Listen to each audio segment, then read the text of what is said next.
Hi friends, இன்றைக்கி morning routine என்னென்னு பார்ப்போம்.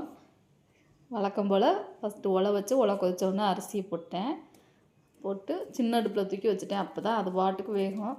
நம்ம இந்த பக்கம் வேறு வேலையெல்லாம் செய்யலாம். 3 அடுப்புலையும் ஒன்று வச்சா தான் சீக்கிரமாக சமைக்க முடியும்.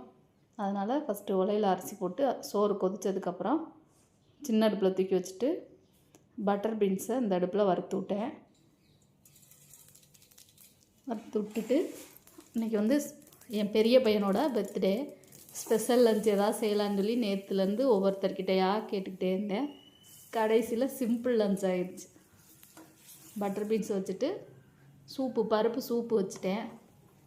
சரி, கந்த சஷ்டி விரதம்னால நான்வெஜ்ஜும் செய்ய முடியல. அவனை ஆஃபீஸ் கொண்டு போகிறதும் அங்கே போய் சாப்பிட முடியாதுன்னு சொல்லிட்டேன். அதனால் சூப்பு வச்சுட்டு புளிமண்டி செஞ்சேன். எல்லா காயும் போட்டு கத்திரிக்காய், முருங்கைக்காய், வாழைக்காய், ஒரு உருளைக்கிழங்கு போட்டு புளிமண்டி செஞ்சேன். அது செஞ்சு முடிச்சுட்டு டிஃபன் சிம்பிள் தான். இன்றைக்கி லேட் ஆகிடுச்சு. வேறு எல்லாம் டிஃபனும் வேணான்னு சொல்லிட்டேன். அதனால் தோசை சுட்டுட்டு கொத்தமல்லி சட்னி வச்சிட்டேன். சாப்பிட்டுட்டு எல்லோரும் கிளம்புனதுக்கப்புறமா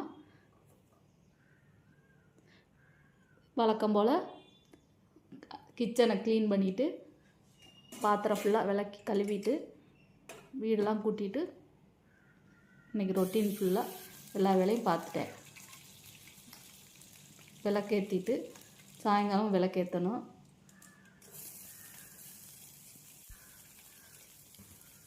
ஆனால் அவனுக்கு பிடிக்கும் பட்டர் பீன்ஸு பருப்பு சூப்பு அவனுக்கு பிடிக்கும். அதனால் அவன்கிட்ட கேட்டுட்டு அதையே செஞ்சுட்டேன். இந்த மாதிரி தான் எல்லா விஷயங்களுமே நம்ம ஒன்று நினப்போம், அது தானாக ஒன்று நடக்கும். இந்த சூப்புக்கு புளிமண்டி வச்சா ரொம்ப நல்லாயிருக்கும் காம்பினேஷன். அதனால் புளிமண்டியும் செஞ்சுட்டேன். இந்த வீடியோ பிடிச்சிருக்குன்னு நினைக்கிறேன் எல்லாருக்கும். நம்ம வீட்டில் லஞ்சு இந்த ஃப்ரெண்ட்ஸ் இன்றைக்கி சாதம், பருப்பு சூப்பு, புளிமண்டி, பட்டர் பீன்ஸ் வறுவல்.